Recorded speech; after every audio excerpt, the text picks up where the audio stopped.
Hi, I am Nitin Kumar. Welcome all of you on the online platform of IQ Civils Academy.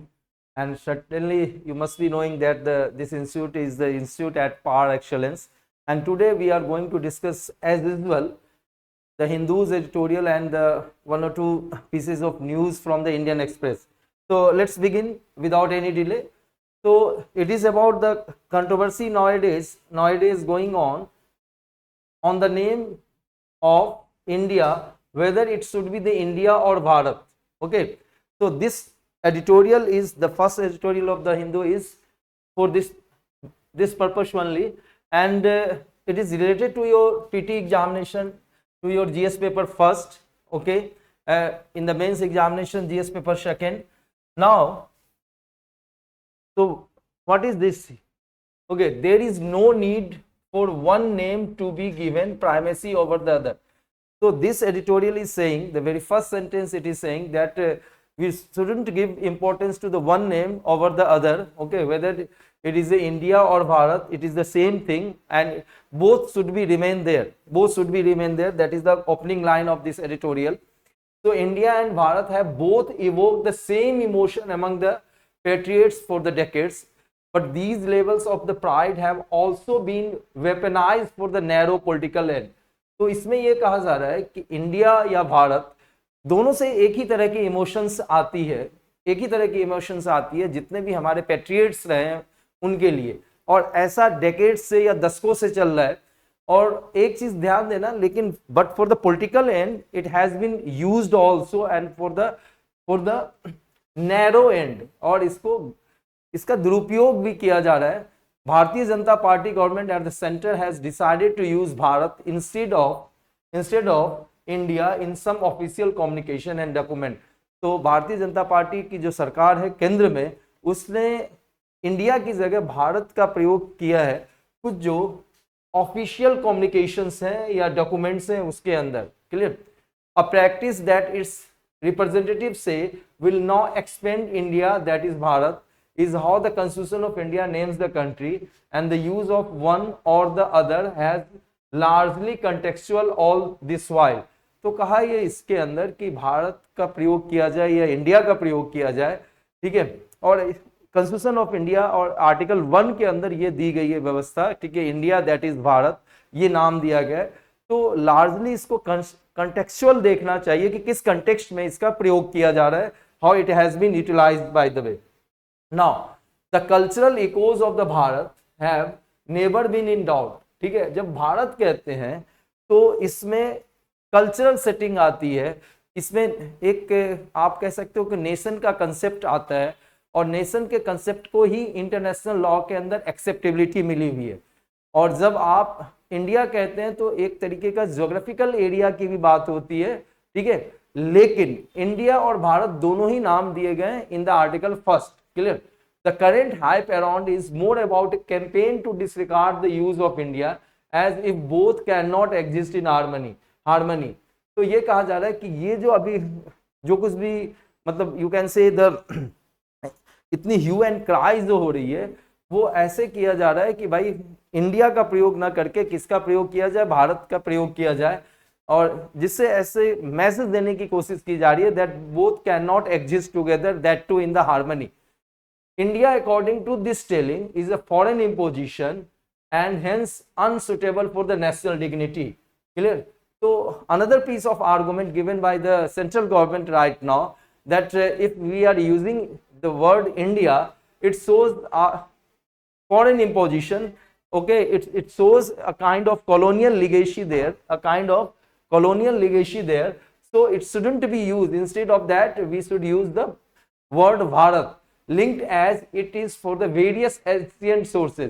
और भारत क्या दिखलाता है कि भाई ancient sources से cultural setting को दिखलाता है, and goes beyond the geographical and cultural landscape that constitute the modern Republic of India. और इसमें भारत कहने का ये मतलब होता है कि भाई कहीं ना कहीं ये कल्चरल सेटिंग को दिखला रहा है, और इसके क्या है, एंशियंट सोर्सेज है. और इंडिया की यदि बात की जाए, as I told you earlier, okay, it shows the geographical and cultural landscape that constitute the modern Republic of India. Now, So next one is, in that sense, both names are outcome of India's nation building journey. Clear? So whether we are using India or Bharat, both are the same, and both actually contributed for the nation building, और हमारे इस राष्ट्र को बनाने में और उसकी जो पूरी की पूरी जर्नी रही है उसमें इसका क्या है, अच्छा खासा योगदान रहा है. So laboring to tease out the foreign from the native in the expenses of the nation that holds multitude of ethnic, linguistic and genetic diversity that has been formed as a result of the millennia of migration and cross currents of the human interaction serves no purpose other than creating a new flashpoint in the society. Clear? तो कहा जा रहा है कि as far as India और Bharat is concerned, it has a multitude of ethnic, अलग अलग ethnic लोग हैं. जैसे कि आप अभी मणिपुर के अंदर ये देख लो तो वी हैव ए मेतीज, उसके बाद आप नागाज हैं, कुकीजो हैं, ठीक है. इसके बाद अलग अलग लिंग्विस्टिक है, लिंग्विस्टिक चीजें हैं. तो in the 8th schedule of India we have a different sort of languages there. Genetic diversity है. Okay, once you go for the human build-up in the northeast of India and northern part of India, or in the eastern part of India, or in the southern part of India, we have a different sort of appearance there. तो कहा यह जा रहा है कि migration हुई है, ये बहुत सारी चीजें हुई है. तो इसके आधार पे जो नेशन बिल्डिंग हुई है उसको आप why are you dividing it into the India and Bharat, and why you are putting the society at the flashpoint? Clear? So we have lot of other issues to deal with. Why you are raking up this new agenda? Now, the partial hub hoisted upon the country should have been allowed to dissipate and recede. Clear? But the knee-jerk reaction of the opposition gave it an aura of the fundamental identity question before the nation. तो ये दो जो partial कहने का मतलब strong या ढोंग, clear, एक काइंड ऑफ साइकोफेंसी आप कह सकते हैं. और इसके कारण से जो इतना शोर शराबा हो रहा है, हंगामा, तो इसको कहीं ना कहीं खत्म होने की जरूरत है और कम होने की जरूरत है. लेकिन ऐसा हो नहीं पा रहा है. क्यों? Because the opposition party is saying that look, the fundamental identity comes from the India and Bharat also. ठीक है. तो इस कारण से ये काफी हंगामा हो रहा है. अब कहा जा रहा है कि आरएसएस या Rashtriya Swayamsevak Sangh has been asking for privileging the use of Bharat over India. अच्छा, आरएसएस की यदि बात की जाए तो वो क्या कह रहा है कि भाई भारत का प्रयोग ज्यादा किया जाए, ना कि इंडिया का प्रयोग किया जाए. अपोजिशन ब्लॉक इस डिसीजन को क्या कह रहे हैं कि level itself India as an economy of might influence. अब आपने देखा कि अपोजिशन ब्लॉक ने ऐसे एक इंडिया नाम के एक्रोनियम से, ठीक है, एक तरीके का गठबंधन किया है, कोलिशन किया है. और कहा यह जा रहा है कि जो इमीडिएट कारण रहे हैं, ठीक है, the immediate reason behind giving so much force on the word Bharat is क्या है कि ये इंडिया जो अलायंस बनाई गई है और ये जो एक्रोनियम यूज किया गया है. Now, for from demonstrating a nation strength and pride, the government's name game undermines the confidence and soft power of the nation. Clear? तो कहा जा रहा है कि भाई इससे नेशन को स्ट्रेंथ और प्राइड मिलती तो है, ठीक है, लेकिन बात यहाँ पर है कि ये हमारे कॉन्फिडेंस और सॉफ्ट पावर कहने का मतलब इंटरनेशनल लेवल पे जो कल्चरल लिंक के हम एस्टैब्लिश करते हैं, that is a soft power. तो इसमें भी कहीं ना कहीं क्या आएगी, दिक्कत आएगी. Bharat has been part of a popular culture, political and cultural idioms and the literature across many Indian language. और बहुत सारे इंडियन लैंग्वेज की यदि बात की जाए तो ये हमारे कल्चर का हिस्सा है, पॉलिटिकल और फिर लिटरेचर, इन सबों का हिस्सा है. तो इसको तो अलग करके देखा ही नहीं जा सकता. You can't separate word Bharat from the popular cultural, political and literature. इन सबों से आप अलग नहीं कर सकते. ठीक उसी ढंग से देखें तो India millions use by millions, बहुत सारे लोगों के द्वारा इसको यूज किया जा रहा है, हमारे देश में भी और कंट्री के बाहर भी. Clear? And everybody is trying their level best to और for the progress of India. It is possible that the context and the constituency of these proper nouns might vary. हो सकता है कि ये जो प्रॉपर नाउन यूज किया जा रहा है आइदर इंडिया और भारत, तो कहा यह जा रहा है कि इसके कंटेक्स्ट बदल सकते हैं, द सेटिंग्स और द एनवायरनमेंट ये बदल सकते हैं, और कंस्टिट्यूएंसी जहां पर इसका यूज किया जाता है, लेकिन but that is the very reason to desist from attempting the impose the use of one over and as और द अदर। और यही कारण बनता है कि भाई कि हमें दोनों को बनाए रखना चाहिए, we should use both the word और both the proper noun together, clear, ना कि giving importance to one word over the others. Now, whether it is India or Bharat, the essence of the meaning that it conveys remains the same. आप India का use करें या भारत का use करें, the essence or the meaning will remain the same, ठीक है। और it is very very needless to juxtapose one over other, एक को दूसरे के ऊपर रखने का कोई मतलब नहीं है, ठीक है। and two names should not affect the bonding of the inhabitants in the pursuit of the misplaced cultural combat, clear। तो ये कहा जा रहा है साथ में, तो इससे कोई फर्क नहीं पड़ेगा यहाँ के रहने वाले लोगों को, ठीक है, कि वो इंडिया का प्रयोग करें या भारत का प्रयोग करें, क्लियर। और लास्ट में कहा गया the conclusion here, let India and Bharat coexist and they have always been, ठीक है। तो ये दोनों क्या करे, कोएग्जिस्ट करे, जैसा कि हमेशा से ये एग्जिस्ट करता रहा है, ठीक है। तो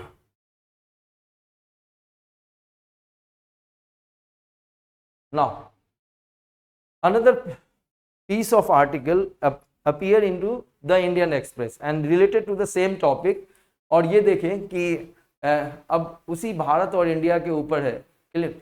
तो अपोजिशन ने अटैक किया है रूलिंग पार्टी बीजेपी के ऊपर, because the booklet on the prime minister visit to the Indonesia for the 20th ASEAN summit and 18th East Asia summit referred Narendra Modi as the Prime Minister of Bharat instead of the Prime Minister of India. Okay, so you have to remember that the 20th ASEAN summit is going on and 18th East Asia summit is also going on, and even the spokesperson of the Bharatiya Janata Party, okay, to mention the Prime Minister as the Prime Minister of Bharat rather than Prime Minister of India. तो अब थोड़ी से इसके constituent assembly के अंदर जो debate चली थी उसके ऊपर चलते हैं, ठीक है। The first debate on article first was to begin on the November 17, 1948. However, on the suggestion of the Govind Ballabh Pant, the discussion on the name was postponed to a later date, clear। लेकिन गोविंद बल्लभ पंत ने ये कहा और फिर इस debate को आगे की तरफ बढ़ा दी गई। Now on September 17, 1949, Dr. Ambedkar presented the House the final version of the provision, और September 17, 1949 को फाइनल वर्जन दी गई, किसके द्वारा, B.R. अम्बेडकर के द्वारा, और in which both the word Bharat and India was used, and several members actually expressed themselves against the use of India as they saw this is the reminder of the colonial past, as I told you at the very onset of this class. But another member, that was Govind Das from the Jabalpur, preferred Bharat over India. A popular demand by the several members was also underlined that India was a substitute for the Bharat in English language, clear। तो अब इन्होंने क्या कहा, जबलपुर से जो उस समय जो रिप्रेजेंटेटिव होते थे, उन्होंने बोला कि इंडिया की जगह भारत का यूज किया जाए, ठीक है, और यही पॉपुलर डिमांड है, ठीक है। और साथ में ये भी कहा कि भाई भारत का जो इंग्लिश सब्स्टिट्यूट होना चाहिए वो क्या होना चाहिए, इंडिया होना चाहिए, क्लियर। तो इंडिया दैट इज भारत, इन्होंने कहा is not a beautiful word, the name of the country, we should have put the word Bharat known as India, okay. So instead of using India at first and Bharat at later on, okay, it gives the wrong message। जैसे कि इन्होंने कहा use पहले कौन सा होना चाहिए, Bharat use होना चाहिए, और उसके बाद फिर इंडिया का प्रयोग किया जाना। Another member Shri Vishnu Kamath use the example for the Irish constitution to argue that the word India was only a translation of Bharat, ठीक है। दूसरे मेंबर ने ये कहा, और मेंबर का नाम क्या था, हरि विष्णु कामत, ठीक है। हरि विष्णु कामत ने ये कहा कि हम we can learn from the Irish constitution or constitution of Ireland Okay, and in accordance with that, if we take it as an analogy, then India is just a translation of Bharat. Okay. Now, the statement here, if honorable colleagues in the House would take the trouble to referring to the Irish Constitution passed in 1937, और बोला कि Irish constitution जो 1937 में पास हुई थी, यदि उसके ऊपर ये लोग ध्यान दें, ठीक है, they will see that the Irish Free State was one of the few countries in the modern world which changed its name on the achieving freedom. तो बोला कि आयरिश फ्री स्टेट ने अपना नाम बदल लिया after the freedom, clear, after they achieve the freedom, clear, और ऐसा करने वाला ये कुछ ही कंट्रीज में से एक है, clear. And the fourth article of the constitution refers to the change in the name of the land, और फोर्थ आर्टिकल जो आयरिश कॉन्स्टिट्यूशन की है वो चेंज नेम को रखता है, ठीक है. अब आयरिश कॉन्स्टिट्यूशन की यदि बात की जाए, okay, the name of the state is Eire, clear, और in English language it is Ireland. और कामत ने कहा, और ठीक है, इस बात को कहा हरिगोविंद पंत, जो कि हिल्स डिस्ट्रिक्ट यूनाइटेड प्रोविंस, जो कि आज का आप कह सकते कि उत्तराखंड की यदि बात की जाए, तो उन्होंने बिल्कुल क्लियर किया that the northern India wanted Bharat Varsha and nothing else, clear. As far as northern India is concern, what we are looking for is the Bharat Varsh, nothing else, no other name is suits, no other name suits to the people of the northern India, clear. Pant ने ये भी argue रखा, so far as the word India is concerned, the members have, and really I fail to understand why some attachment for it, clear. और उन्होंने कहा कि भाई जहां तक इंडिया वर्ड का सवाल है, क्लियर, और भाई लोग क्यों इसके प्रति इतनी अटैचमेंट दिखला रहे हैं, ऐसा उनका क्या था, ओपिनियन था. We must know that this name was given to our country by the foreigners and have heard of the riches of this land and were tempted towards it and robbed us of our freedom in order to acquire the wealth of the country. So he said that actually the name India was given by the foreigners, and foreigners came here just to exploit and rob the wealth or the natural wealth we have, okay, and just for the sake of the imperialism or capitalism, as Lenin said that the imperialism is the highest form of capitalism. तो उसी चीज को भाई अपने, और इसके कारण से क्या होता है, हमारा फ्रीडम जाता रहा, ठीक है.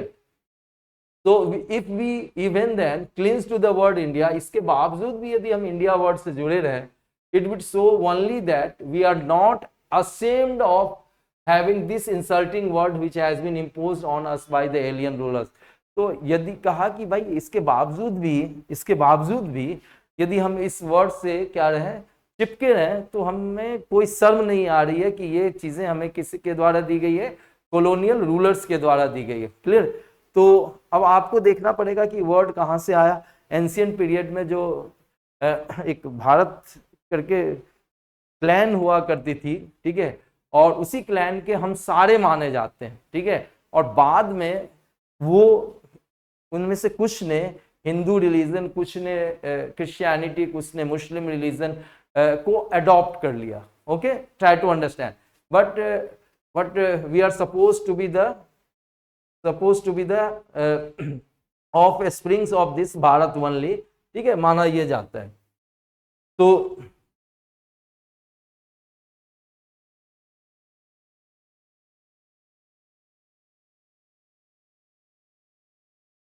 now we have another piece of editorial, and this editorial is related to the Editors Guild of India. Actually, Editors Guild of India has sent a fact finding team into the Manipur just to find out how the reporting was there during the time of the violence and even the ongoing conflagration there in the Manipur. Clear? इसके ऊपर एक fact finding team Editors guild of India के द्वारा भेजी गई.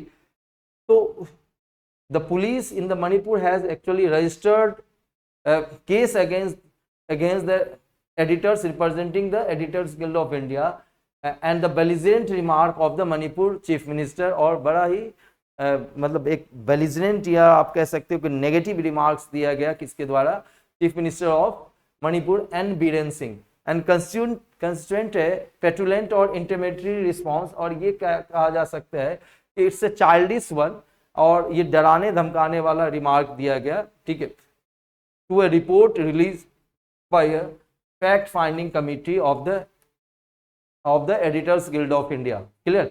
तो fact finding committee जो editors guild of India की यदि बात की जाए तो वो गई थी और उसको कहीं ना कहीं डराने धमकाने का भी काम किया गया। Now the report focus was on the media coverage of the ethnic conflict that broke out in the early May, and its main conclusion was that there was one-sided coverage of the journalists during the conflict. And what this fact-finding team of the Editors Guild of India find out there in the Manipur, that the media coverage during the violence, and particularly in the month of the May, was one-sided, and it concluded that the journalists at that time, okay, reported the conflict from the one side only, not from the both side, Methi and Kukizo. Okay, but it also contained observation and conclusion indicating that the state leadership was partitioned during the conflict. Clear? तो एक तो उस समय के report पे उंगली उठाई गई, और साथ में मणिपुर की सरकार पे भी, Manipur government was also question by this editor guilds of India's representative who actually reported from the Manipur after taking the stock of the situation at the ground level. So in a welcome move, the Supreme Court of India has given interim, अब जब इनके ऊपर FIR हो गई तो इनको arrest करने के भी क्या दे दिए गए, ऑर्डर्स दे दिए गए। क्लियर? और उसके बाद सुप्रीम कोर्ट तक जब ये बात पहुंचती तो इस चीज के ऊपर, अरेस्ट के ऊपर रोक लगा दी गई। लेकिन what was the statement given by the mister Singh है, ठीक है, he has sought to justify the filing of FIR under section relating to the promoting of enmity, और मिस्टर सिंह ने ये कहा कि ये लोग क्या कर रहे थे, एडिटर्स गिल्ड्स के जो एडिटर्स गए थे रिप्रेजेंटेटिव बन के to take the stock of the situation at the ground level, वो एक्चुअली में वहां पर दे वर प्रमोटिंग द एनिमिटी, वहां पर एक तरीके से दुश्मनी को बढ़ावा दे रहे थे between the two communities and wounding the religious feelings. और इनका यहां तक कहना था कि इस 3 मेंबर्स कमेटी ने वहां पर जो रिलीजियस फीलिंग है उसको भी बढ़ाया, ठीक है, and report is one sided and may provoke further violence, ठीक है, और कहा कि ये जो रिपोर्टिंग की गई वो वन साइडेड है, इसके कारण से क्या हो सकती है, वायलेंस बढ़ सकती है। Now however, going beyond criticizing the report, he said, और रिपोर्ट को क्रिटिसाइज तो किया ही किया, क्लियर, और साथ में ये भी कहा कि anti state, anti national, anti establishment, ये जो कमिटी है वो स्टेट के भी खिलाफ है, नेशनल के भी खिलाफ है, और एस्टेब्लिशमेंट जो है वहां की एडमिनिस्ट्रेशन उसके भी खिलाफ उन्होंने कही है बातें। और यहां तक क्लेम किया that he would not have permitted them to visit the state had he know their purpose, और उन्होंने इनको फर्स्ट इंस्टेंट में अपने स्टेट में ही आने की इजाजत नहीं देते यदि इनको पता होता कि ये one sided anti state, anti national, anti establishment वाला रिपोर्टेज करेंगे। तो समझना इस चीज को, क्लियर। ये वहां के चीफ मिनिस्टर मिस्टर सिंह का क्या है स्टेटमेंट है। There is no justification for such intermediate statement, even mister Singh is entitled to disagree with the report. हाँ, ये कहा जा रहा है कि भाई इस तरह के डराने वाले स्टेटमेंट देने की जरूरत नहीं थी, क्लियर। हो सकता है कि मिस्टर सिंह उस रिपोर्ट से बिल्कुल सहमत ना हो, इसके बावजूद भी even after that, so and there can be no doubt that there is no need to prosecute anyone for seeking answer and ascertaining the fact about a prolonged spell of violence and conflict, clear। और इसमें कोई doubt नहीं है कि भाई किसी ने यदि वायलेंस के बारे में जानना चाहा और इतने लंबे समय तक why actually this has been prolonged, this violence and conflict, clear, और उसके फैक्ट्स को यदि जानना चाहा तो भाई आप उसको क्या प्रोसिक्यूट क्यों करोगे, मतलब उसके ऊपर आप केस क्यों चलाएंगे। The guild sent a team of ascertain facts in response to the complaints that the media was playing a partisan role, ठीक है। अच्छा, गिल्ड ने, एडिटर गिल्ड ऑफ इंडिया ने वहां पर टीम इसलिए भेजा था कि वो देख सके कि कुछ कंप्लेन आई थी कि द लोकल रिपोर्टर्स और the even the national channel reporting from the local level are just giving a partisan reports about the one community only, clear. तो इसी चीज को सर्टेन करने के लिए भेजा था। There was a complaint from the Indian Army too that the media coverage was arousing passion and not letting the sustainable peace come in. अच्छा, ये एडिटर्स गिल्ड तो कह ही रही है, इसके अलावा इंडियन आर्मी ने भी ये कहा, कंप्लेंट फाइल किया है कि कुछ जो मीडिया हाउसेज हैं वो पैशन को कम नहीं होने दे रही है, क्लियर, और इसके कारण से सस्टेनेबल पीस नहीं आ पा रहा है. Besides flagging one-sided coverage, the report also underscored that the internet ban made the matters worse and had deleterious impact on the journalism. Clear? और ये कहा कि भाई चलो एक तो वन साइडेड कवरेज की बात है, दूसरी बात ये भी है कि इंटरनेट के ऊपर बैन लगा दी गई और इससे matter actually change from bad to worse. Bad to क्या हो गया, वर्स हो गया. And has a deleterious impact on the journalism, और इसका जर्नलिज्म के ऊपर क्या हो रहा है, खतरनाक सा इम्पैक्ट पड़ रहा है.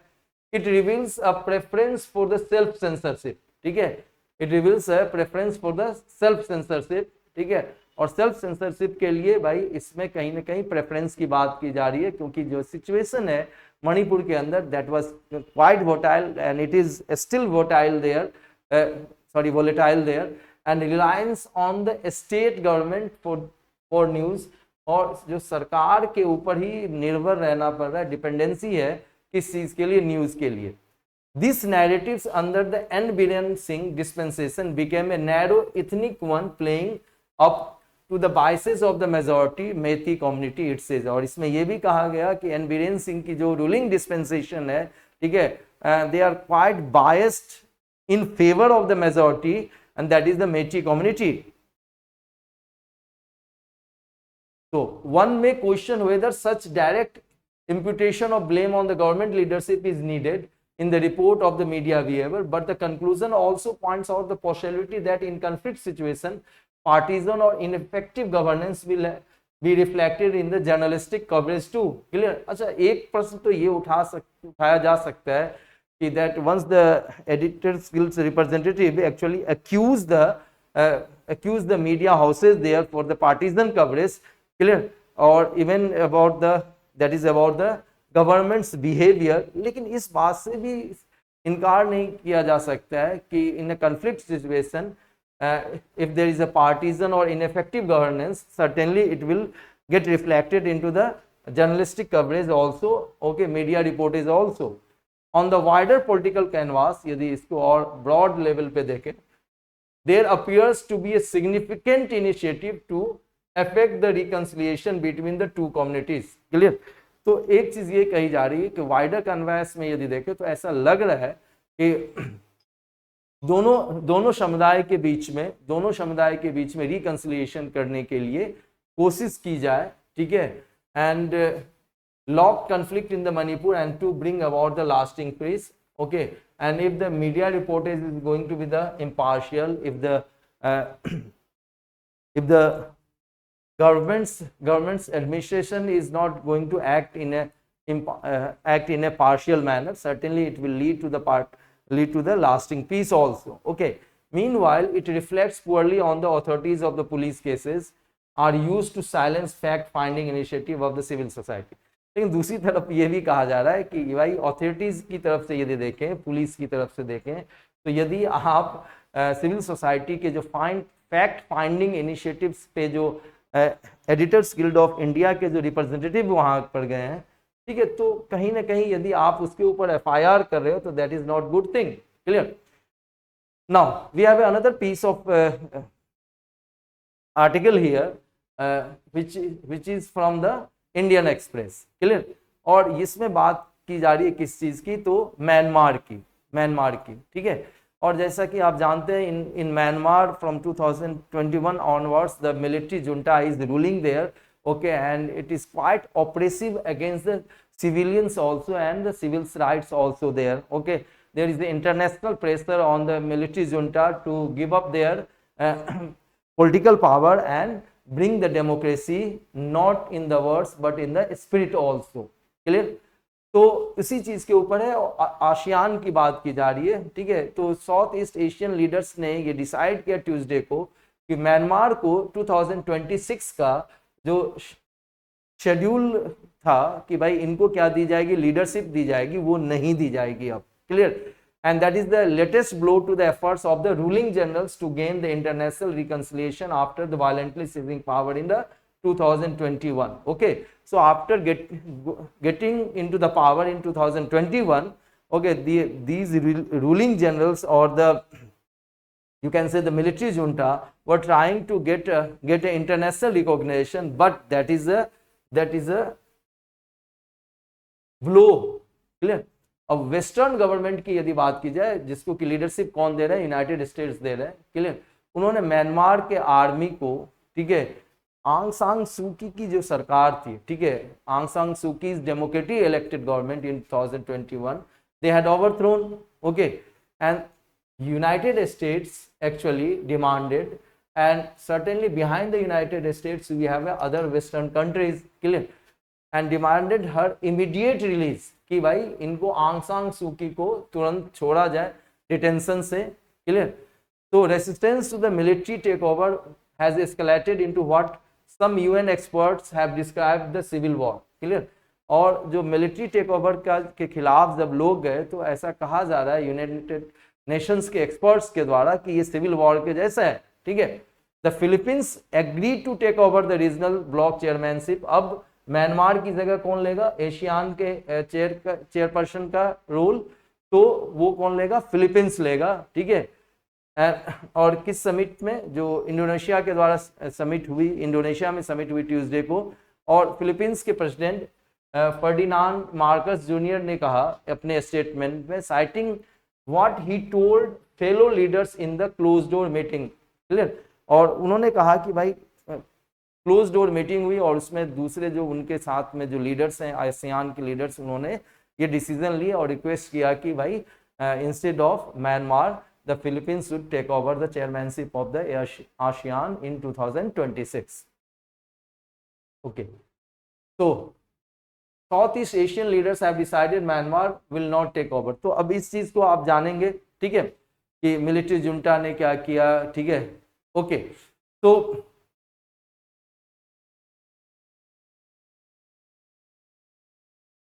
So that's all from my side for today. Okay, I Nitin Kumar on the behalf of IQ Civils Academy hereby signing off, and certainly you can download the PDF document of this video lecture related to the current affairs and the Hindu editorial, and side by side the Indian Express articles there from the description section of the video. Okay, and for the inquiry you can contact on this number.